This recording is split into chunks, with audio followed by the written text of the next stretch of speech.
Good evening, ladies and gentlemen, and welcome to the graduation ceremony this evening for the Queensland Conservatorium, Griffith University. Just before the ceremony begins, there are a couple of items I'd just like to draw to your attention. In a few minutes, when the ceremony commences, there will be a grand fanfare which will announce the graduates. The fanfare was composed by one of our own master students, Jason Hammond. After a brief pause in the fanfare, the staff procession will follow. The Griffith fanfares will then announce the entry of the dais party, and at that particular time, I'll just give you a signal like that, and that will be a signal for you to stand and remain standing until all members of the dais party have assembled on the stage. The other point, just to ask that you not use flash photography during the ceremony this evening for the convenience of everybody who is in the theatre. Thank you.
fellow members of Griffith University Council,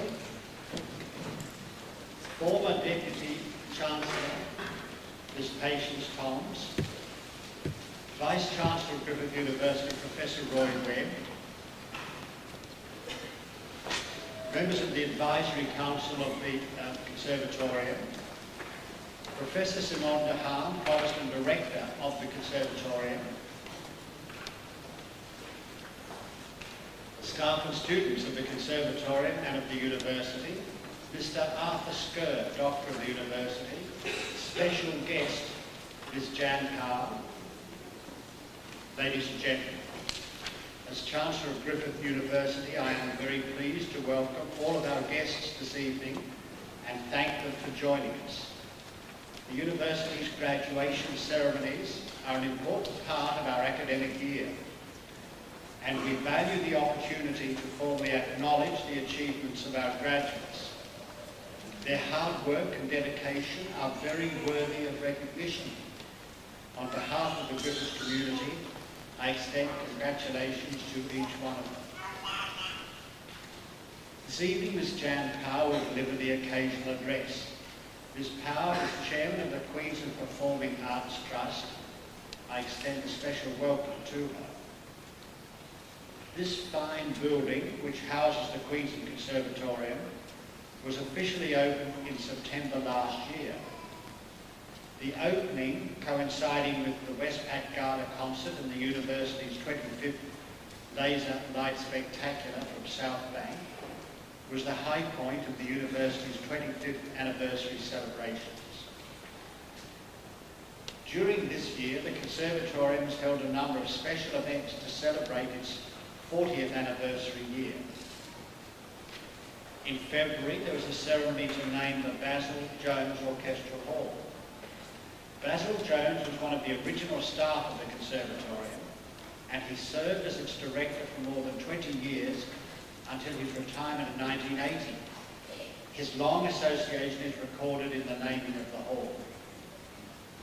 The 40th anniversary concert series was highly successful. Amongst international guests participating in the series were the heads of 3 leading music schools.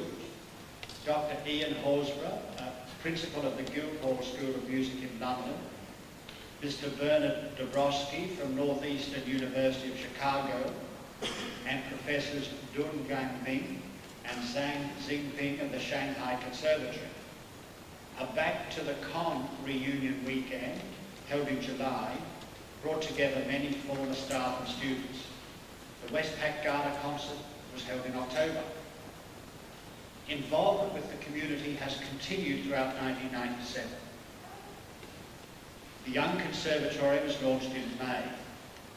This is a program that offers music education and musicianship to young performers from early childhood through to high school. While previously only students from 12 years of age could be accepted at the Conservatorium, now the very young can participate in song, dance and percussion before progressing to piano or violin at age 6 or 7. Combrio, a choir which includes a number of disabled members, was formed in 1997, early this year. Its repertoire features a mixture of traditional and contemporary choral music.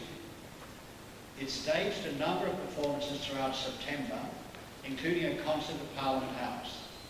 There is great interest in the choir, and the Conservatorium is seeking sponsors to enable it to continue rehearsing and performing in 1998. In May, the Conservatorium library listening system was officially opened. The system, now installed in over half of the library's study carols, enables students to listen to prescribed and other work, selected from the Conservatorium's extensive collection of more than 4,000 compact discs. The system, using state-of-the-art audio equipment, is valued at over $67,000.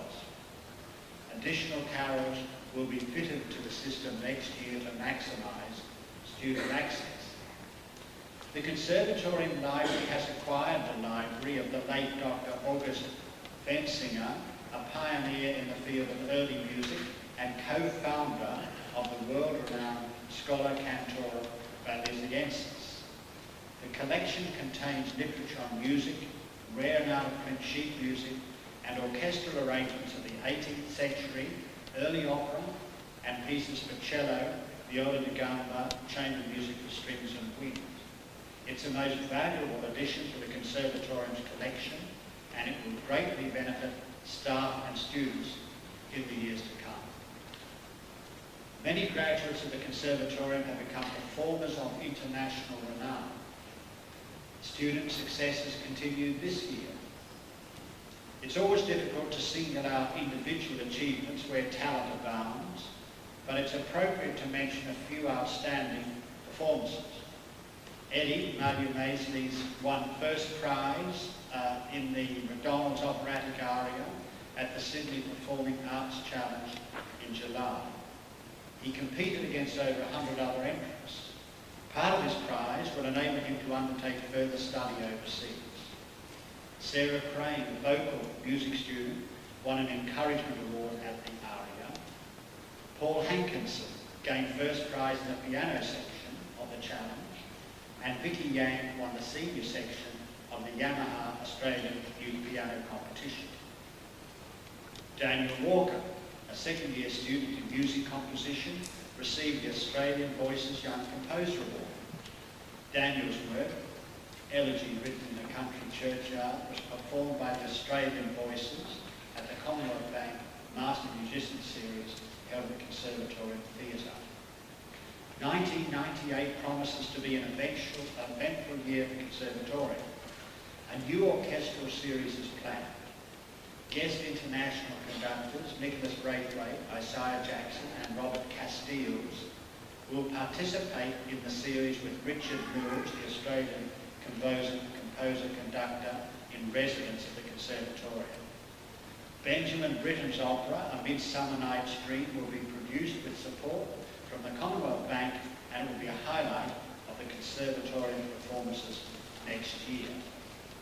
The 1998 concert calendar will include a celebrity star keyboard series, and there will be a performance of the music theatre piece Labours of Hercules in the Brisbane Festival in September. Students will feature in a Composers Week and other key events at the festival. Let me now return to this evening's principal concern. Our graduating students are talented men and women who have developed individual skills as musicians and completed rigorous academic studies. They have already been showcased in performances and competitions throughout Australia. We can be confident that rewarding careers await them to bring them considerable personal satisfaction. On behalf of the entire Griffith University community, I offer them our warmest congratulations and extend to them our best wishes for the future. Thank you.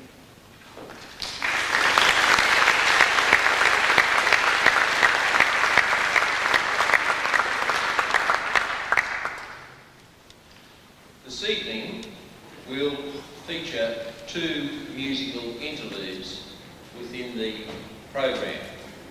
The first of those will be featuring three separate items, and the second musical interlude will be featuring a group of Conservatorium students playing a number of movements.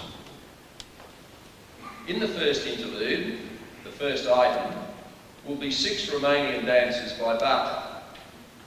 These will be performed by Paul Hankinson, and if you refer to your graduation program, you will note that Paul later this evening will be awarded one of the Griffith University medals. Paul was the winner of 2 national competitions this year, the Sir John Allison City of Sydney $10,000 piano scholarship and the Geelong Advertiser $5,000 music scholarship, as well as many other prizes and competitions which he has competed in and been successful in during the year. He also gave a recital for Musica Viva in his hometown of Grafton. And earlier this year, Paul participated as one of the special piano students in the Australian National Academy's Sonata and Piano program. Ladies and gentlemen, please welcome Paul Hankins.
featuring Sarah Crane, accompanied by Paul Hankinson.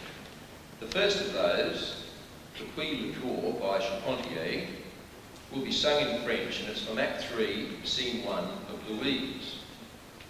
Going to live with her lover, Julien, at Montmartre in Paris, the character Louise has sinned against the laws of decency, yet she sings this aria to Julien, telling him the great happiness she has found with him and triumphing over her family and society. The second piece, Love Went A-Riding by Frank Bridge, will also feature Sarah and Paul. Sarah is the 1997 winner of the Opera Foundation Australia's regional finals of the Metropolitan Opera Auditions, and she also received the German Operatic Award.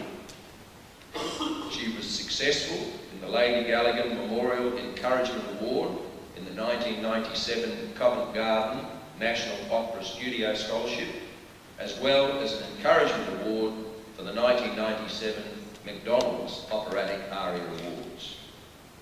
Next year in March, Sarah will travel to New York to complete in the US National Finals of the Metropolitan Opera Auditions. Please welcome Sarah Crane.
by David Elton on trumpet.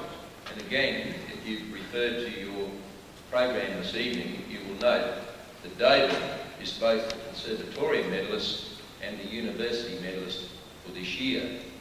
He will be accompanied on the piano by Paul Hankinson. David has performed with the Queensland Philharmonic since July 1995, and over the last 2 years he's performed as the principal trumpet for the Australian Youth Orchestra and toured Europe and the United States with them. He's also worked with the Sydney Symphony Orchestra, Queensland Symphony Orchestra and the Sydney Brass Quintet. In December and January this year, December 96 and January of this year, David studied in the United States with the principal trumpet players of the New York Philharmonic, the Metropolitan Opera, the Juilliard School of Music, as well as with principal trumpet players of the Philadelphia, Cleveland and Atlanta Symphony Orchestras. Would you please welcome David Elton.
now call on the Provost and Director of the Queensland Conservatorium to present graduates who are to receive their awards at this ceremony.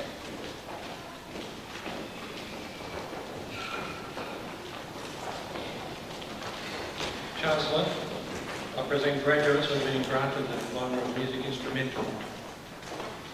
Benjamin Armand.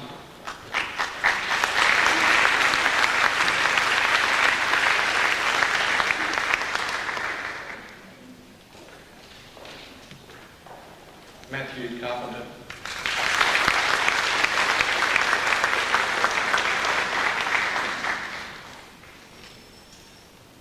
Sanju Jo.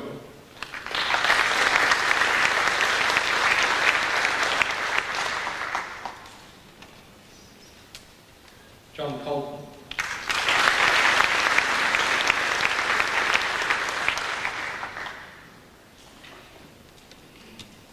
Rachel Head.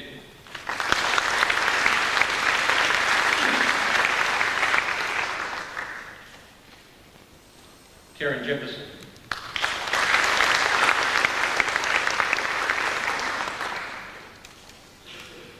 Michael Kenny.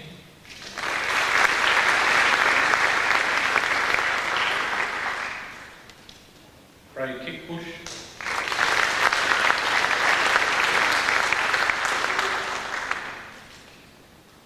Erin Michael.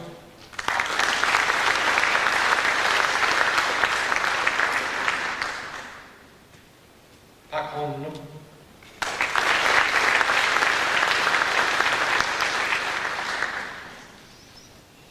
Johnny Sam.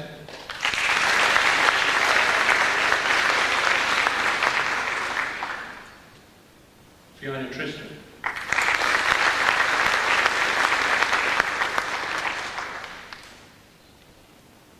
Chancellor, I present two graduates who have been granted the Diploma of Music Vocal.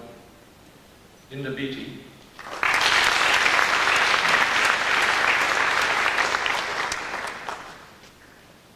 Francis Thompson.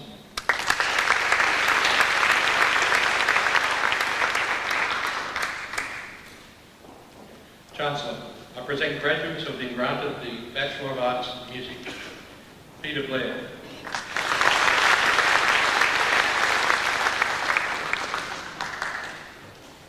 Eugenia Farrell.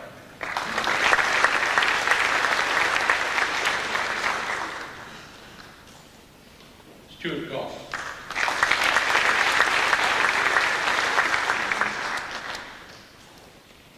Natalie Jack.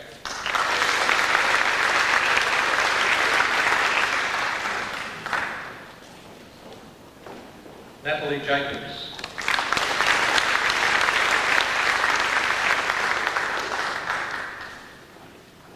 Treslin Jones.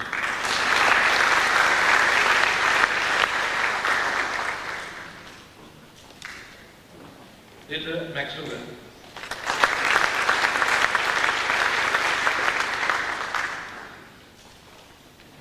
Bruce Munro.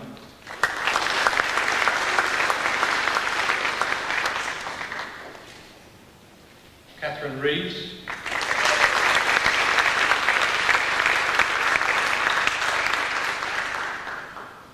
Lisa Somerville.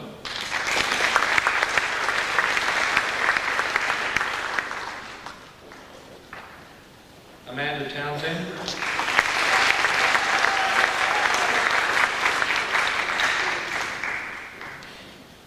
Mark Wing.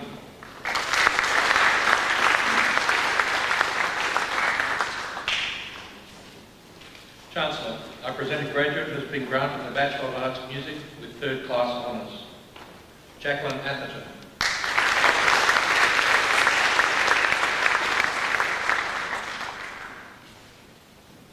Chancellor, I present graduates who have been granted the Bachelor of Music Instrumental. Kim Bossenworth.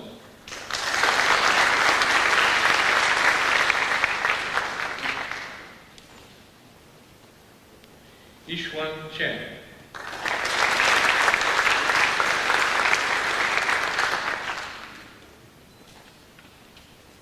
Eugene Cheng.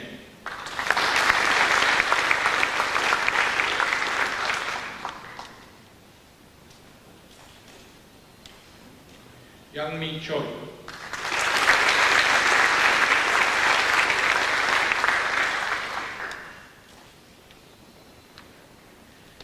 Lee Shin Jo.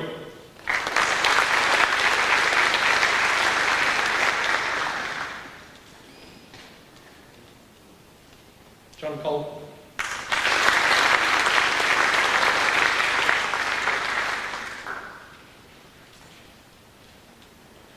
Brett Favel.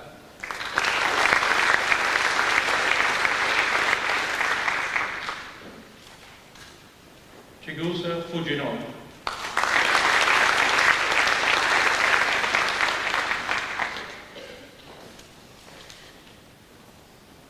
Edita Furman.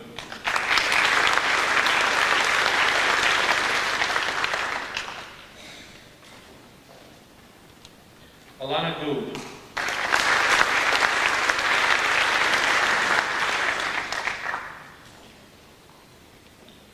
Chet Gregory.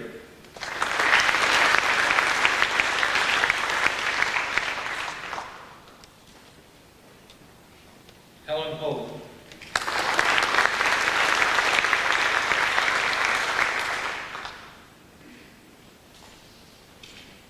Ching Hui Shi.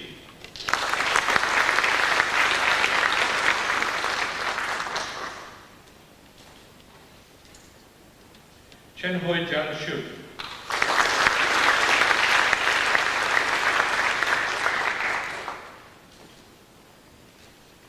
Su Chen Jun.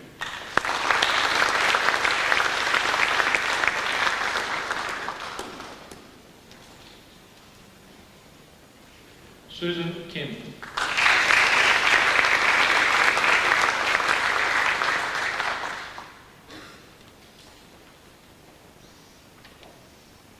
Katie Lee.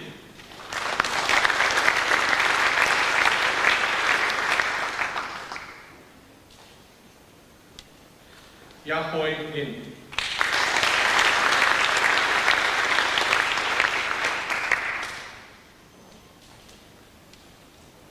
Neil McGregor.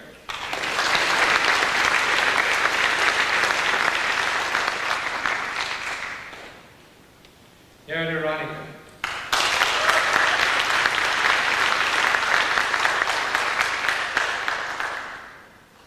Craig Spink.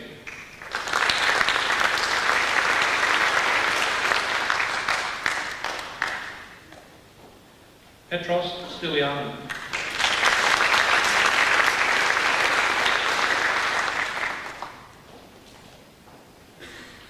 Sarah Turley.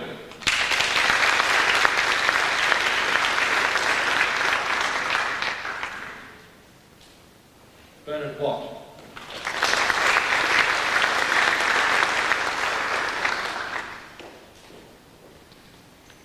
Lyndon Weiss.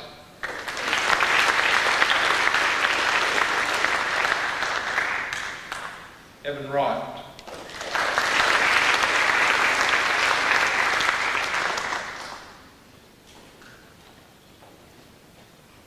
Fan Zhang.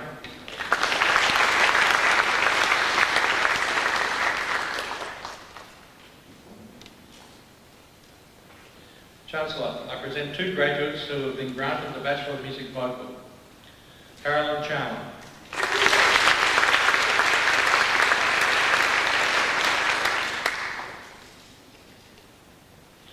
Leon Warnock.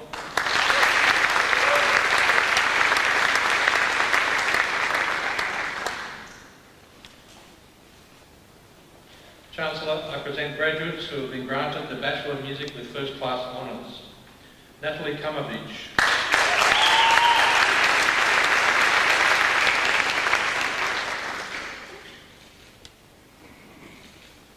Danielle Logan.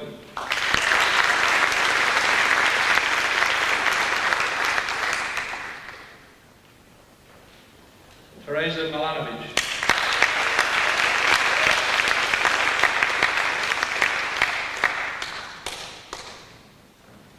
Chancellor, I present a graduate who has been granted the Bachelor of Music with Second Class Honours, Division A, Stephen Newcomb.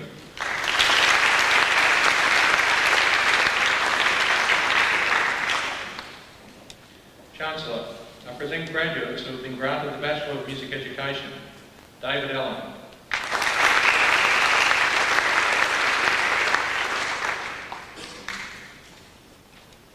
Sarah Driver.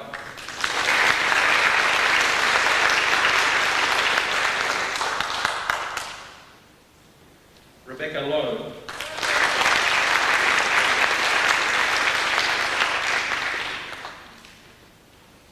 Katrina Sims.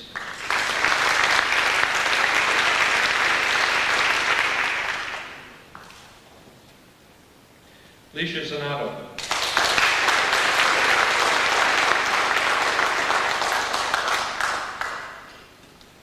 Chancellor, I present two graduates who have been granted the Bachelor of Music Performance with First Class Honours. David Elton.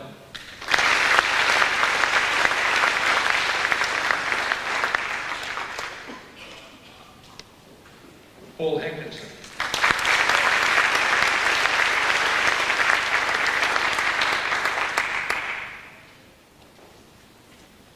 Chancellor, I present graduates who have been granted the Bachelor of Music Performance with Second Class Honours, Division A.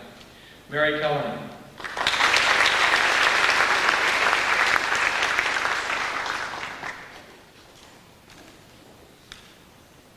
Mark Gaydon.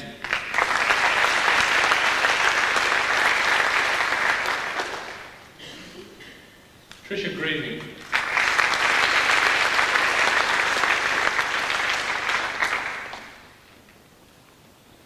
Chancellor, I present two graduates who have been granted the Bachelor of Music Performance with Second Class Honours, Division B. Cherie Jackson.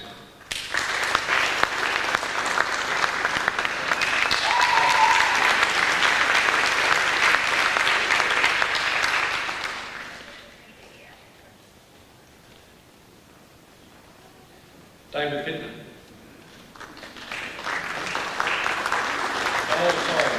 Sorry everyone, I've actually missed one out here. I should just repeat that. Chancellor, I present a graduate who has been granted the Bachelor of Music Performance with Second Class Honours, Division A. David Fittner.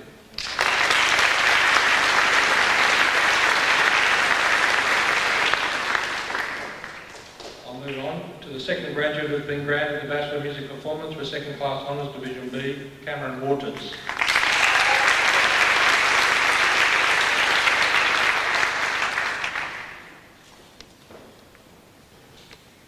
Chancellor, I present graduates who have been granted the Bachelor of Music Sonology. Daniel Clinch.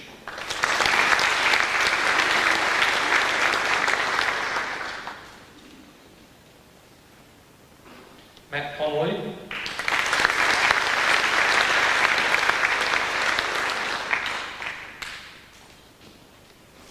Penny Connolly Cokes.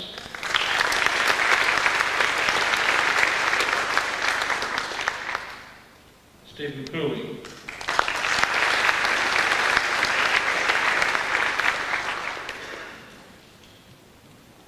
Jonathan Tchaikovsky.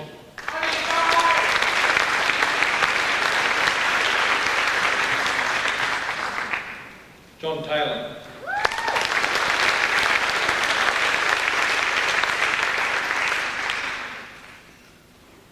Chancellor, the Queensland Conservatorium Medal for Achievement in the Bachelor's Degree course may be awarded to the graduate with the highest academic achievement in one of the Bachelor's Degree courses offered by the Queensland Conservatorium. Chancellor, it is with pleasure that I present the recipient of the 1997 Queensland Conservatorium Medal, David Charles Elton.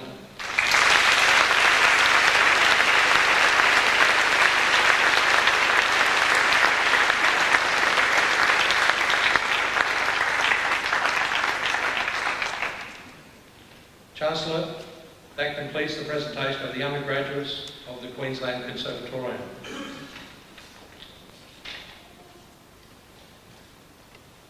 The Deputy Director of Postgraduate, Dr. Philip Truman, will present the postgraduate awards.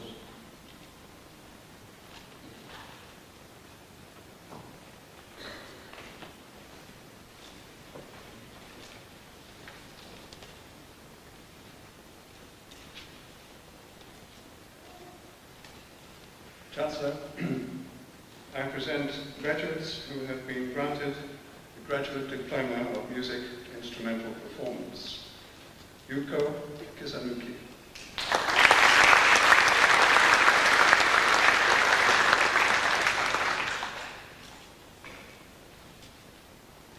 Kerrigan Lever.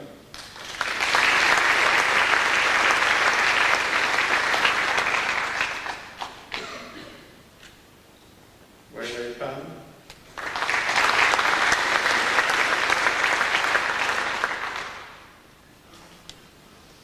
Petros Tilianu.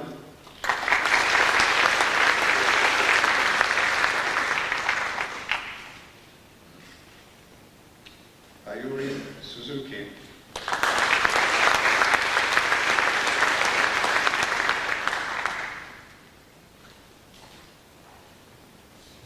Chancellor, I present a graduate who has been granted the Graduate Diploma of Music Opera Performance, Sarah Crane.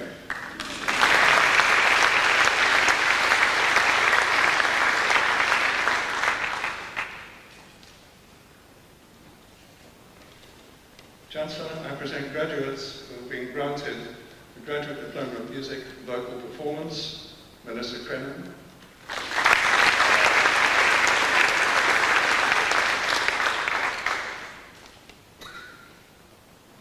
Kim Kirkman.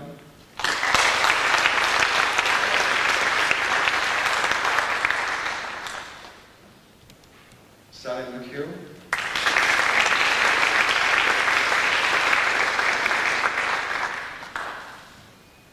Ian Sands.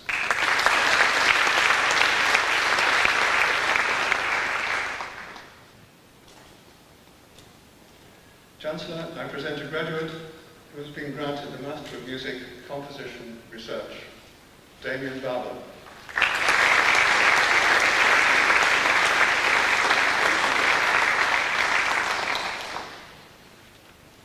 Chancellor, I present a graduate who has been granted the Master of Music Contemporary Musicology, Jenny Louise.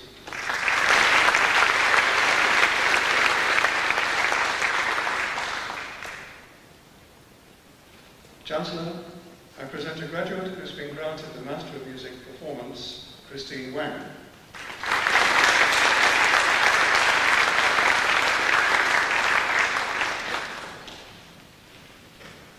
Chancellor, I present two graduates who have been granted the Master of Music Performance Research, Gemma Carey.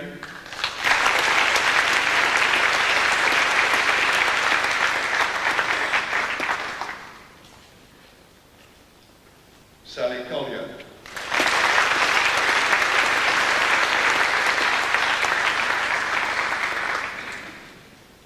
Chancellor, that concludes the presentation of the graduates of the Queensland Conservatory.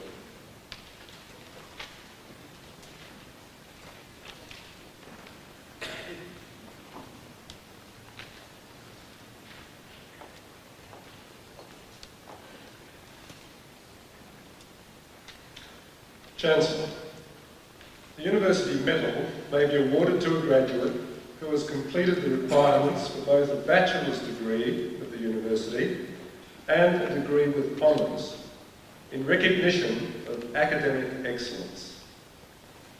Chancellor, I'm pleased to present two graduates of the Queensland Conservatorium who have been granted the 1997 University Medal. David Charles Elton.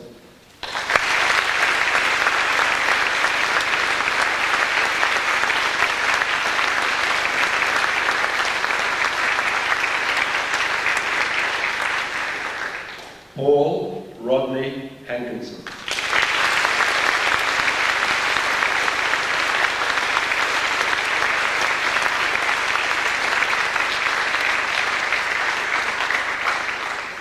Chancellor, that concludes the presentation of the University Medals.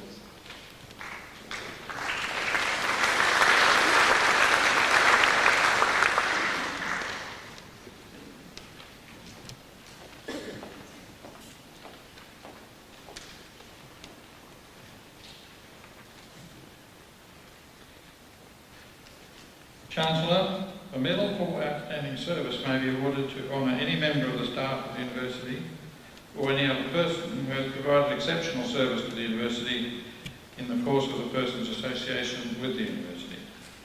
Chancellor, the University is particularly honoured tonight to recognise the invaluable contributions of 3 individuals. Chancellor, I present to you Helen Veronica Huth, who has been awarded the Medal for Outstanding Service.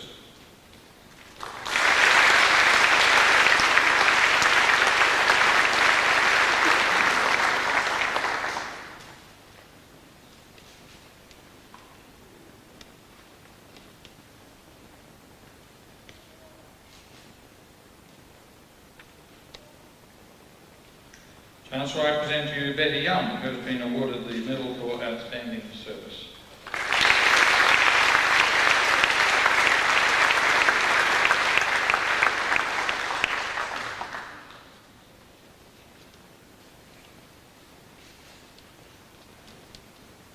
Chancellor, I present to you Rod Innes, who has been awarded the Medal for Outstanding Service.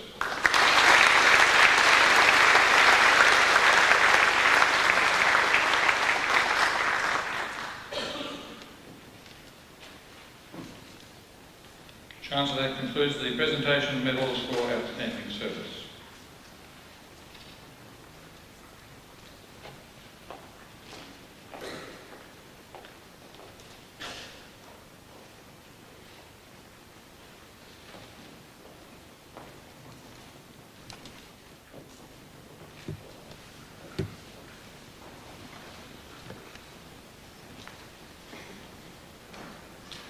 We're now going to enjoy a second musical interlude. It's going to be performed by a sextet of Conservatorium students: Andrew Bishop flute, Anna Starr oboe, Neil McGregor clarinet, Danielle Logan bass clarinet, Mark Gaydon bassoon, and William DeVos French horn. And they will be performing a piece, 2 movements of a piece by Janacek, Mladi, meaning youth.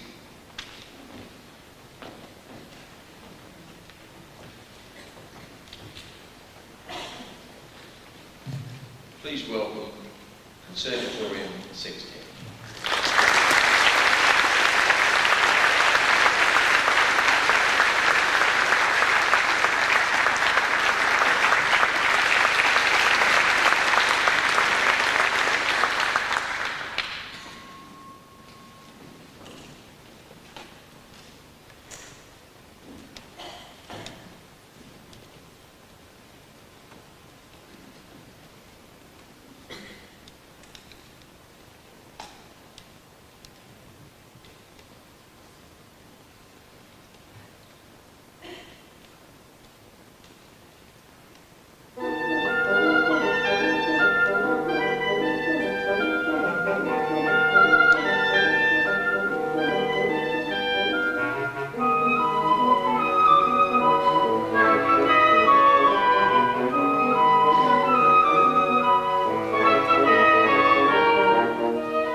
I now call on the Vice-Chancellor to introduce the guest speaker.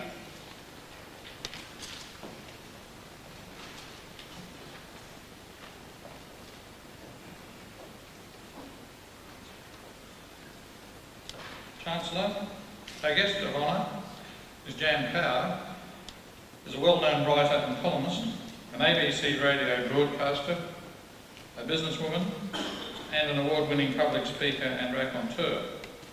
Born in Stanford, Jan Power lived in her early years outside Glen Innes and was educated at Stuart Home School, Brisbane. She completed her training as a nurse at St Vincent's Hospital, Sydney. She is also a graduate of the Cordon Bleu School of Food in London. Jan Power has been a local radio broadcaster for 15 years and a television presenter for 12 years.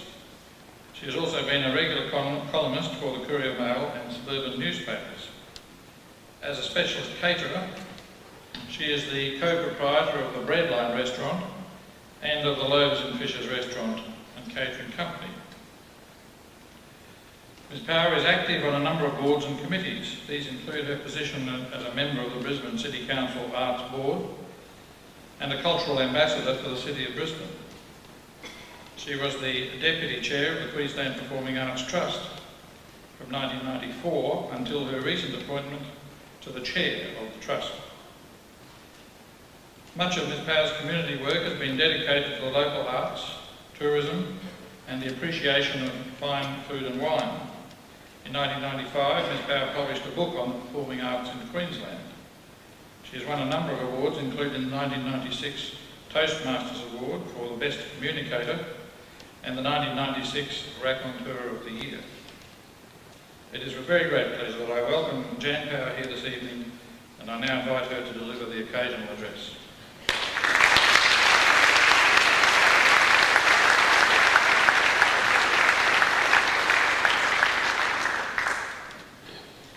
I would like to congratulate you tonight. It's a great milestone in your lives. It's a great milestone in your parents' lives and the people that taught you. When I was asked to do this address, I was asked what kind of title I'd like to give it. And I noticed that I wasn't announced with the title. But many years ago, I thought everybody seems to have a motto or a logo. And I really thought about what mine would be, and that is the title of my address to you tonight. Life is uncertain, eat dessert first.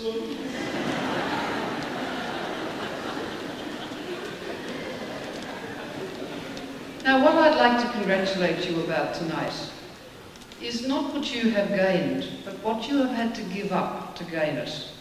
Because that, to me, is the most interesting thing about people. To see the choices that they made to do what they did. And so I'd like to congratulate you because unlike the people on the front page of our hallowed Courier Mail today, which I'm sure you've all looked at, it has a picture which is quite unusual of two very young academics sitting in a garden of flowers.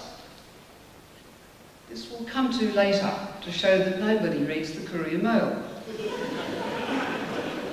So for those of you who didn't read the Courier Mail today, two of the highest scores in the academic excellence of top scoring students with their OP1 results, one of them said that he actually didn't like studying and did as little as possible, and feels that hanging from a cliff face is much more an interesting thing. The young lady who also came up in that top one said that her studies were complemented by her roles with the Red Cross, the Rotary and public speaking. My spare time is active and I am devoted to my commitments, said Naomi. Well, I often wonder how people find that sort of spare time to hang off cliff faces, because the people who are successful, particularly at your age where you've got to give up so much to do it, don't have a lot of time to hang off cliff faces. And if they do, they're usually moral cliff faces. And I'm sure you've already found that. I'd like to speak to you about concentration and listening. I'd like to speak to you about you and us. And I thought I'd start off with just giving you a list of what I am going to speak about later. Because as we know, you have a concentration span now, having been in this auditorium for an hour, of 10 seconds before you start talking to yourself with your interior radios. It is shown now that the average time that a human being can listen to another human being is 3 minutes and 45 seconds. So I'm going to do this terribly quickly. I'm going to talk to you tonight about cake, kindness, confidence, curry powder, sex, sport, rock and roll, depression, happiness, success, and the decline of the evening news on television. If we have time, I will talk to you about your future in the arts policy, the Brisbane Festival, and what we do at QPAT. There won't be time for that, so you've had it. If you have to nod off, I will wake you up at the end, because that's when we go out to have supper. Concentration, as I said, is a 10-second full concentration. The most focusing thing you will ever do in your life is focus for an instant of a second to look at your watch to see what the time is. It's an interesting thing because we can never recover that kind of quick focusing concentration again. About 90 seconds is the maximum, and about 7 seconds is the minimum of the news last night on television. 10 years ago, it used to be something like 38 seconds. And now we're just down to a 1-minute grab, which is actually something that is packed into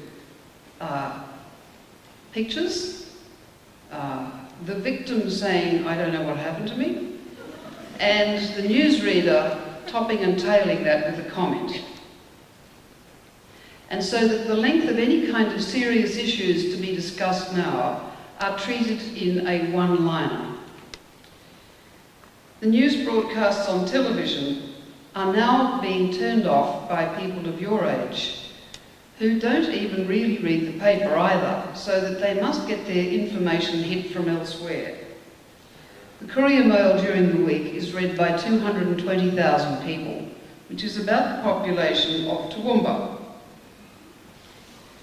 And 34,000 of us, or you, have turned off watching television news at night since July. So what are we going to do? Are we being bombarded by an entire world of noise? Are we being swamped by the white noise, which is meaningless sound? Listening, of course, is a really dying art, as we've now learnt, which is very bad news of you for you who sell it, who actually rely on people to listen to you. So what are we going to do about it? Well, we're going to see what we use instead. We're going to look at what happens when we turn on our little radios in our heads and have these chats with ourselves.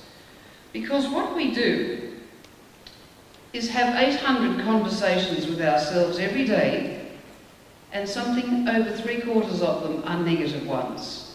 So we're always having these little conversations about, I shouldn't have done it, I didn't do it, they didn't do it. What are we going to do about it?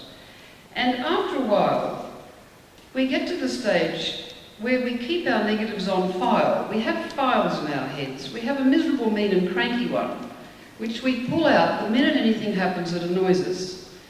And then we also sort through the old ones, so we can add that in as well, so that we can really make ourselves more miserable and cranky and justify opening the file. The thing is that then we often leave the file open, and we forget to shut it. And so artists are in a difficult quandary at the moment because they are battling against the extraordinary civilization that we live in. And arts also, the standard of people's arts in any community, actually mirror their stage of civilization.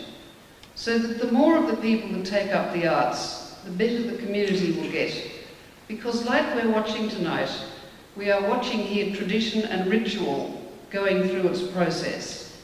And when I was watching the wonderful procession coming in, with people wearing their robes, and looking at the fact that this doesn't happen very much, and watching the students graduating with grace, and smiling at the Chancellor and thanking him, and he the same. It was such a joy to see the ritual and traditions that we do need to have in our lives being watched as a process by 500 parents and people that are meaningful to all of you in those front rows. The other thing, of course, is that it is not necessary to be solemn to be serious.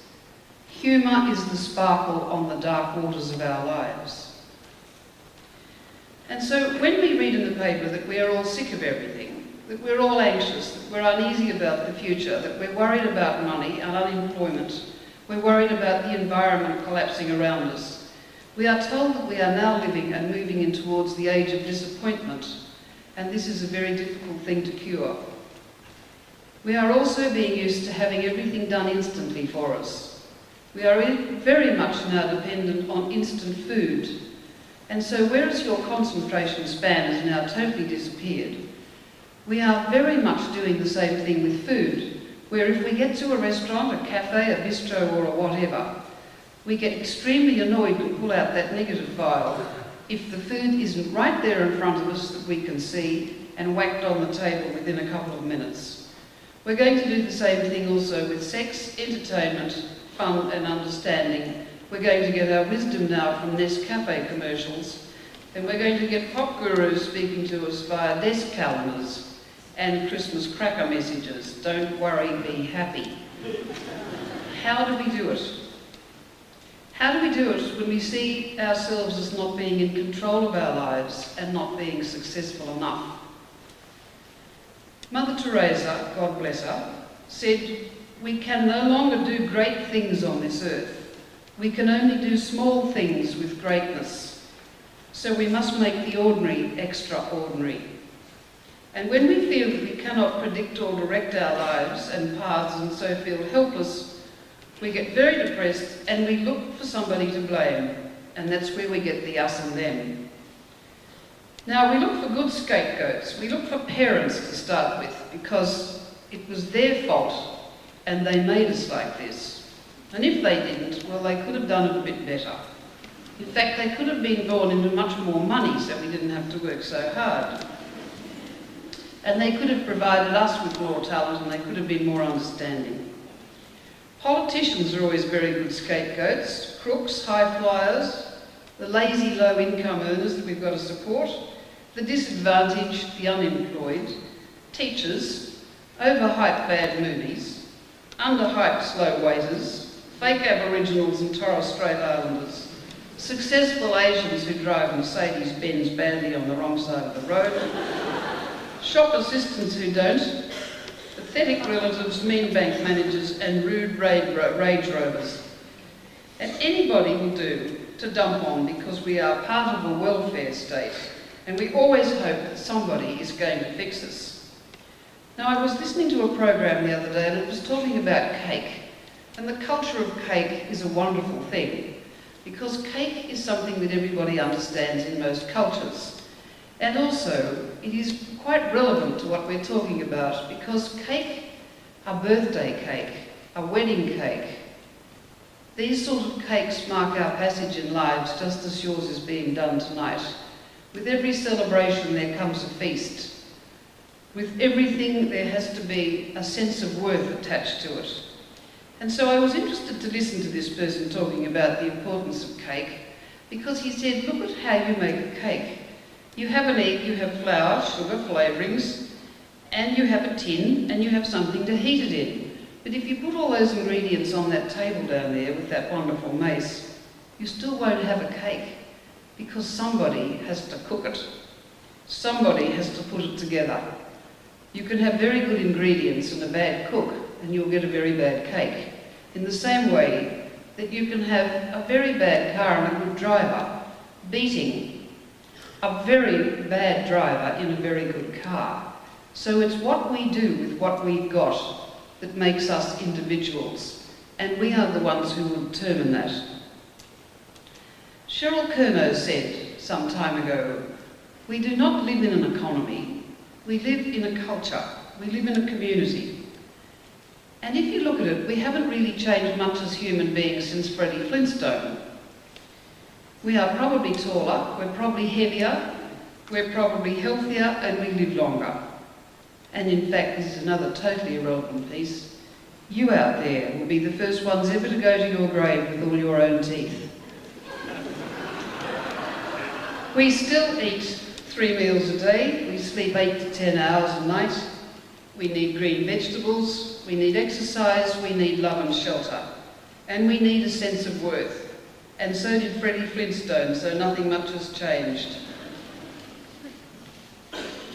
We also need a sense of balance. And probably in the generation that you have missed out on, we started to let go of the following. We let go of trusting each other. We let go of the thing that was very famous once called the gentleman's handshake, and we took up with lawyers. We lost our sense of sharing things in a community. We lost also a marvellous thing called the sense of wonder. The sense of wonder is why we keep doing this. The sense of wonder is why we will be celebrating Christmas in the usual way, because we're all looking to put that sense of wonder back into our lives again. And some of us get up too close and we lose the vision of the big picture, and we look at life as a portrait, not as a big landscape. And we think that the bottom line is money, when in fact it is people and what they do with their money. And when we talk about putting a sense of worth into things, that's what you were doing tonight as you looked the Chancellor straight in the eye and said thank you, and he said to you, congratulations. It was a marvellous commitment between authority and those who will one day be authority. And it is not any longer who you know that is important in your life, or what you know. It's who knows you and what they think about you that will make you successful. And yet we live in a very prosperous way, shared by only 15% of the entire world in Australia. Many of you out there would have mobile phones, and many of the people behind me, in fact nearly every one of them would have a mobile phone. And yet none of us think that half the world has never received a phone call and never made one. And if everybody alive on this earth today shared our relative prosperity and standard of living, the world economy would completely break down, worse than it already has. And our population is increasing at a rate that if we were termites, pigeons or kangaroos, we would naturally stop breeding or be wiped out to save the world. But we do keep breeding at a rate of 250,000 new people a day. And it is thought that most of the people in this room, the ones out that side, you, will be still alive when the planet reaches 10 billion people. Now this is a huge number of people to think about how we're going to feed them, entertain them, and how much the world will change in your lifetime. So it is fabulous that you have taken up an art that makes people happy, and that the new theories about music show that music is very good for us all, spiritually, economically, emotionally, and physically. It is the rhythm of life. And Gandhi said, if we have listening ears, God speaks to us in our own language, whatever that language is, because music transcends all nationalities. Music is a language, and so is the human voice, and both have amazing properties. And they can soothe, and they can heal, and they can amuse. And music sets up certain vibrations, which I'm sure you've all played with, which unquestionably result in a very interesting physical reaction. Because just as I'm speaking to you here, because I can't play the piano, and I can't puff at the trumpet, and neither am I possibly disciplined enough to be able to work in a sextet, I have to speak to you. And it's really extraordinary that when you as performers go out to perform, as you must do, you will be very aware after a while of the fact that the electricity that comes from a good audience inspires you to do better. And when you sit in front of an audience where you have to say to them, let's all join hands and see if we can contact the living, you find it very difficult to keep pumping out that energy. And so you must try in some way at times to get to the audience and not let them sit there as though they are made of cement.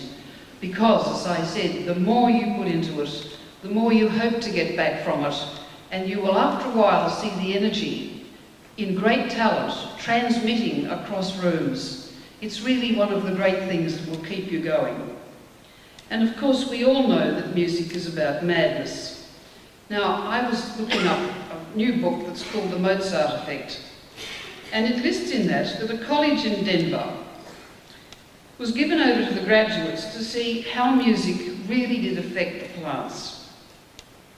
And they constructed 5 small greenhouses, and they planted the same fruit, the same flowers and the same vegetables at the same stage in the same ones, so that 5 of them were all the same, and they gave them the same amount of light and water and soil. The Lifton supermarket music was piped into the first one, and nothing happened. The second one got bark.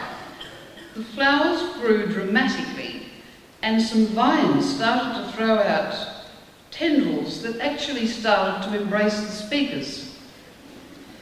The Indian classical music one, they got to be nearly as good as the ones that got bark. The rock and roll and heavy metal produced much smaller flowers that were rather paler, less leaves, and the colours faded fastest, and they had quite stunted growth. And in the country and western one, it was the same as the Lifton supermarket music. And I want to tell you about a personal experience here. Some years ago, I was doing a breakfast program on the ABC, and it was my turn to pick the theme music that we would finish the program with at 7:45 before the news. And I had been to see a magnificent film, which was Henry V, and the music was put to that by a man called Simon Rattle. And it was quite amazing sort of music, and I thought it was terrific. And so I put it on, and I started to get these letters from all over Queensland. And they all said the same thing. And they said, when we are out with the cows, and you put on that last part of Henry V, it is an automatic bowel operation. And we would be very pleased if you wouldn't mind taking that off and putting something a little bit more easy to cope with on instead. So, I mean, music has extraordinary powers. The fact that teenagers prefer strident, confused music is to match the state of their rooms. And we all know that if you want to see what state of mind somebody's up to, you see it by the state of their room. I can see some parents nodding at the back. Babies under 4 months, it has been found, after studying 2,000 of them, prefer Mozart's minuets best. But by 6 months they have graduated to quite unusual European folk songs. And after that, they like human voices with words. And this is why a lot of older people prefer the sort of music that was played at the time they were happiest in their lives. And they like things like Frank Sinatra or the Beatles, and maybe one day Madonna. But music certainly has been shown to carve quite interesting tracks in our brains, similar to a way that we record mathematics. And it is a great way for our memories to be stimulated, because every single one of us can hum or sing badly at least 20 songs with the words. And very few of us can actually come up with more than 3 pieces of prose or poetry. So anything to music seems to be the way to go. Music slows down and equalises our brain waves. It stimulates calm activity or beta and alpha waves in our states of consciousness. It controls our breathing patterns. It can calm or stimulate, and it also lifts our pulses, heart beats and blood pressure. The other thing is that it can stimulate stress hormones, it can change our perception of space and time, and it enhances romance and sexuality, it fosters endurance and it stimulates digestion, and it gives us a great sense of well-being. Music changes our lives, which is what it's done to you already.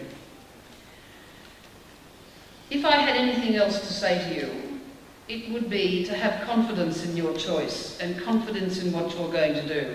Confidence is very much better for you than money. If you have confidence, money will follow.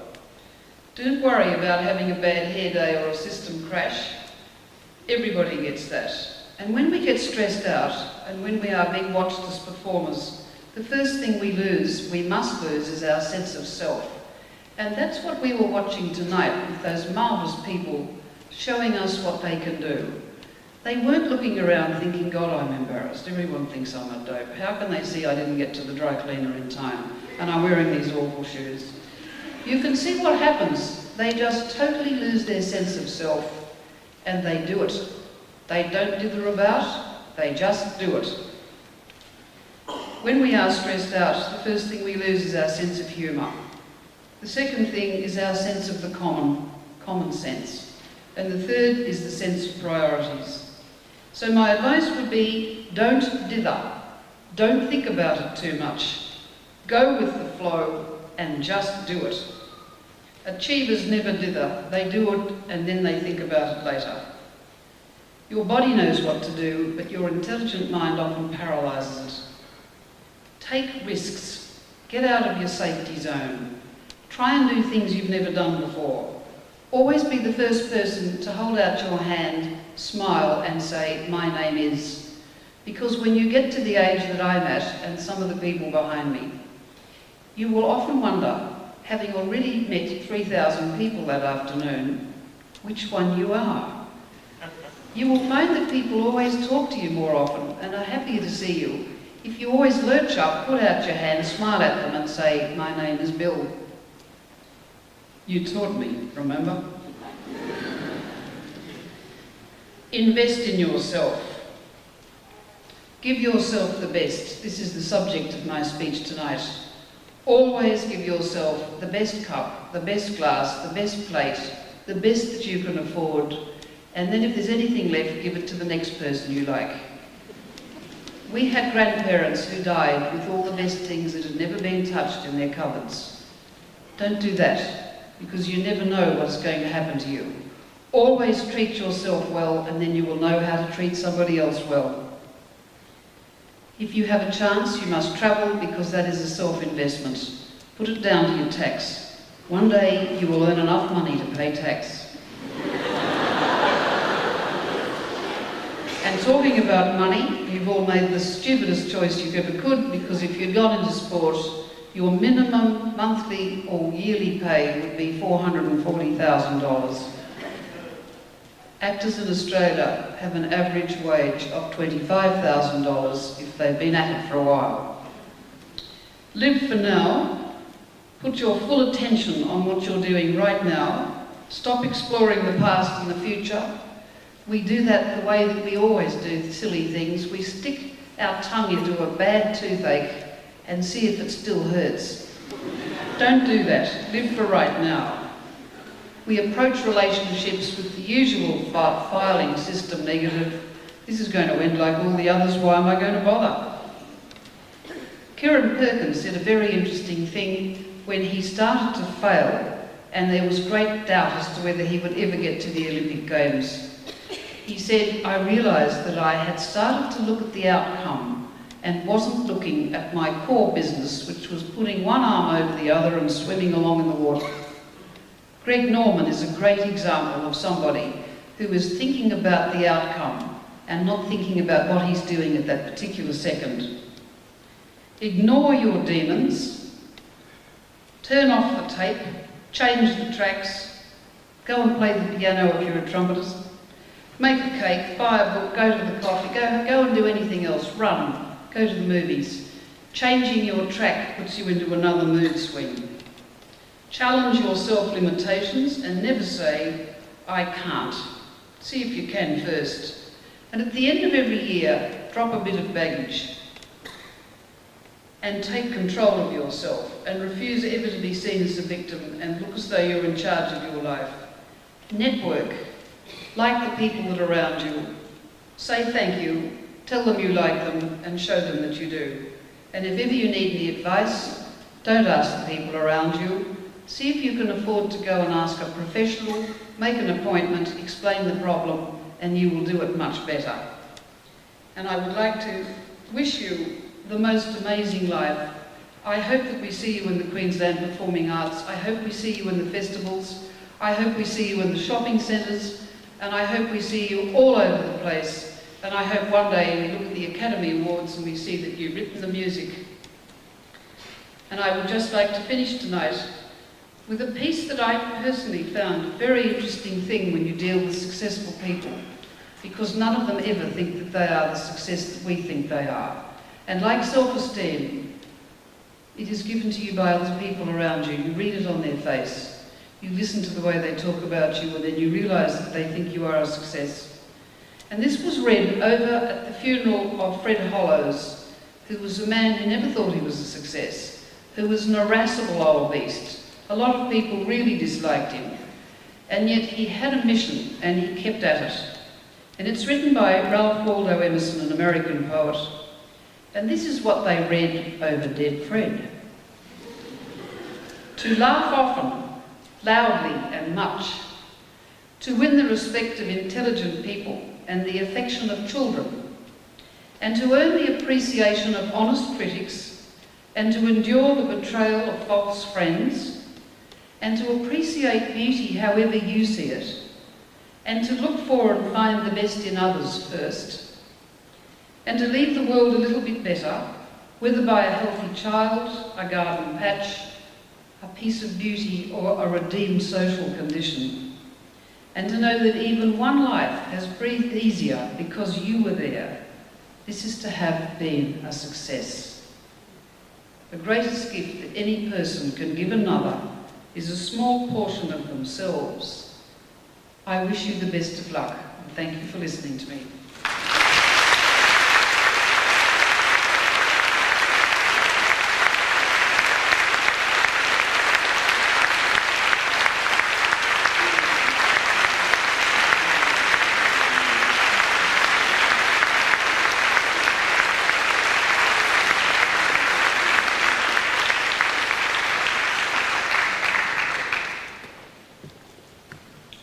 Chancellor, it is a great honour, but a very great challenge to rise to attempt to thank on behalf of all of us here tonight our speaker for her truly remarkable address.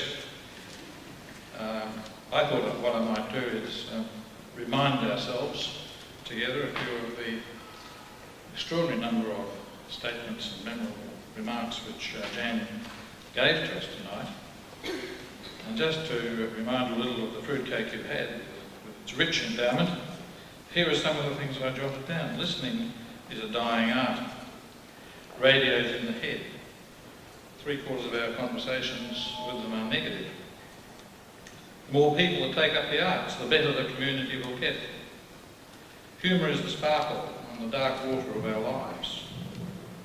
We pull out the negative file before every experience. Don't worry, be happy. We must make the ordinary extraordinary. Anybody will do the dumb one. Cakes mark the passages in life. Our graduates will be the first generation to go to their graves with their own teeth. Let's all join hands and see if we can contact the living. Confidence is better than money. And finally, by way of thanking Jan for her address, the title of her address, Life is Uncertain, Eat Dessert First. Thank you very much, Jan.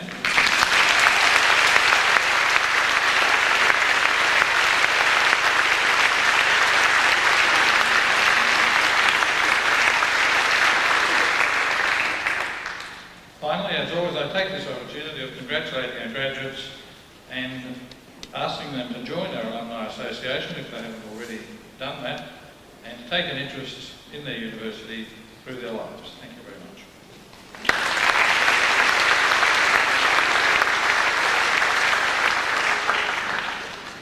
Ladies, gentlemen and graduates, the ceremony is now concluded.